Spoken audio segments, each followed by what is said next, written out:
तो अपर ID creation पई आसी जाइछि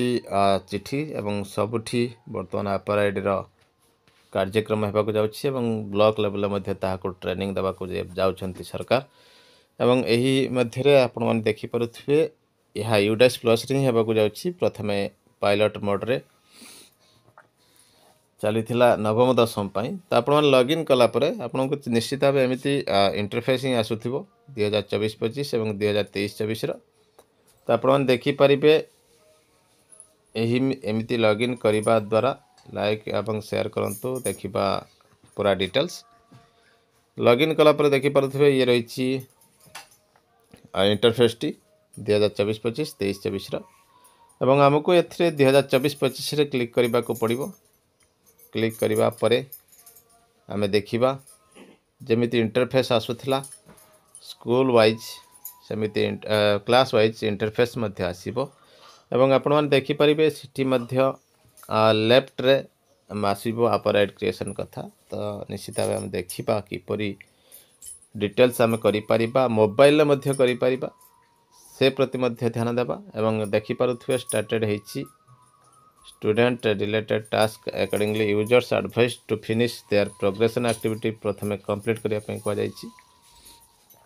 एजुकेशनल प्रोफाइल एवं जनरल प्रोफाइल फॉर्म सेंटर मध्ये आसी फॉर्म सेंटर मध्ये क्लिक कला हम देखि परिबा केतोटी फॉर्म मध्ये अवेलेबल रहिछि से बाबद मध्ये डाटा आसी इंस्ट्रक्शन आसुछि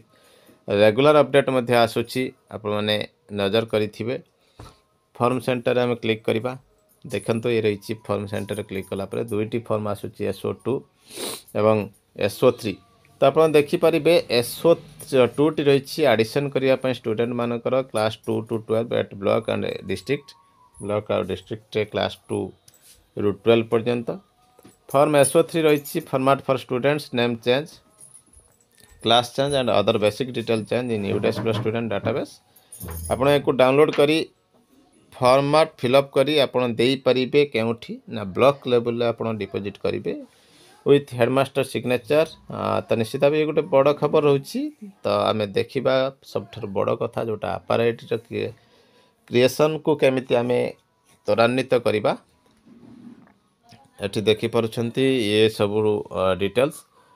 तो आपने कमेंट मध्य करें जहाँ डिफिकल्टीज फेस करुछंती। तो हम चलते देखा एवं 2024-25 को क्लिक करवा क्लिक कला परे आमे देखिपर किपरि भावे आमे क्रिएशन करवा। तो आपण केमिति आसीबो इंटरफेस क्लोज करेंगे क्लोज कला परे आपण देखिपे क्लास वाइज पूरा डिटेल्स देखेबो। अपर मॉड्यूल टी आसी जाउछि देखंतु लेफ्ट साइड रे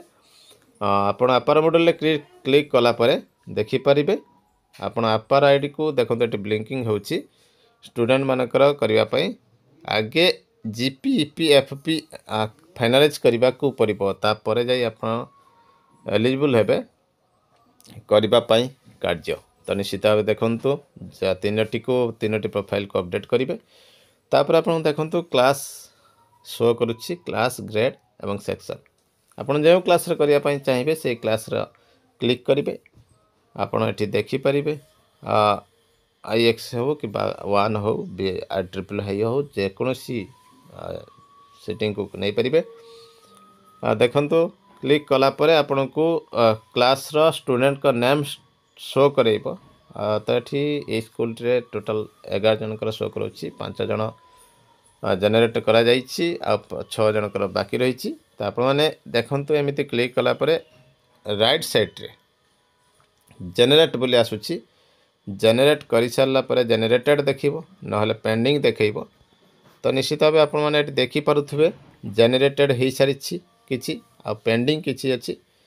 जनरेटेड जोटा न होइछि देखंतु ए पेंडिंग देखाउछि पेंडिंग रे हमें जनरेट पाखरे क्लिक करबा जनरेट क्लिक करला परे आपनको एमिति गोटे इंटरफेस आसी जिवो। तो देखंतु स्टूडेंट रो नाम देछि पेन नंबर मध्य देछि डेट ऑफ बर्थ मध्य देछि एवं तळक स्क्रॉल करे देखिबा do you want to change Aadhaar Aadhaar change करिया पई चाहुचंती कि जदी चेंज करिया पई चाहुचंती एठी क्लिक करिवे टिक मार्क देबे टिक मार्क देले आपण या को आगर जो डिफॉल्टर पकईथिले 12टी 9 ताको मध्य चेंज कर परिबे एवं नेम आधार अनुसार मध्य एठी क्लिक करि परिबे। To update any of the above field with general profile section of this student app GPP रे को जदि भूल थी करेक्शन करें स्कूल लेवल किसी ना तो आपको कहुई SO3 रे ब्लॉक लेवल देवाक पड़ो जदि आप डिफॉल्ट आधार नंबर 12टी न देती चेंज करने को पड़ो कहीं यहाँ आपार आईडी जहाँकि आपणकर डिजिलकर रे सब प्रकार अकाउंट देखा सबू तथ्य मिल आधार को लिंक कले जा संभव तापर देखो ये रही consent bye father mother legal guardian students of आपार आईडी जनरेशन एठी पिलार गार्डियन ना फिलअप हो तो देखो तापर एठी सिलेक्ट करेंगे गार्डियन कौ गार्डियन हिसाब से आप कंसेंट दौरान आइडेंटिटी प्रूफ रे मते सिलेक्ट करिया पड़ो तो निश्चित देखु सिलेक्ट कले कौन आसीबो देखंतु फादर मदर और लीगल गार्डियन कौन आपण पिलार तो आप सेट क्लिक करेंगे क्लिक कला परे सिलेक्ट करेंगे आइडेंटिटी प्रूफ से दि जाए विभिन्न identity proof Aadhaar PAN EPIC voter ID driving licence passport से कहते आधार केवल दरकार ता नुहे आपणकर गार्डियन कर जेकोसी आइडेंटिटी हेले चलिबो जो आइडेंटिटी देवे से आइडेंटिटी नंबर को मेंशन करने पड़ो से मेंशन कले तो निश्चित देखिए तलक तलक आसवे डिक्लेरेशन रही डिक्लेरेशन पर आप place of physical consent school place देवे एवं डेट मेंशन करेंगे डेट मेंशन करगला तो आपण मानक हेड टीचर गोटे कंसेंट फॉर्म आसो head teacher consent form T आप जेहेतु यह प्रोफाइल रही ऑटोमेटिक फिलअप आसी नेम टी आप चेंज करें से नेम को जदि आपणकर हेड टीचर रिटायर्ड कर जाइए कि कौन ट्रांसफर हो जाइए से करें नेक्स्ट मारे सबमिट तो सबमिट सेक्शन में क्लिक कले आपणकर आपार आईडी जेनेरेट होगापाई प्रोसेसिंग हेबो एवं आपण देखिपारे जे आपण को सेठी 12 टिकिया नंबर गोटे आपार आईडी आसो एवं आपण मैंने यही आपार आईडी निश्चित भाव सक्सेसफुली जेनेरेट करें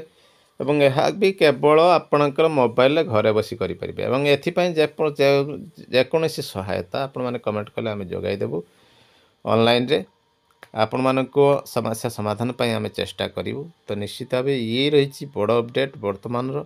आप देखी पारे यह सारा राज्य में वर्तमान हाथ को नि प्रथम रु 10वीं पर्यंत प्राथमिक उच्च प्राथमिक और उच्च विद्यालय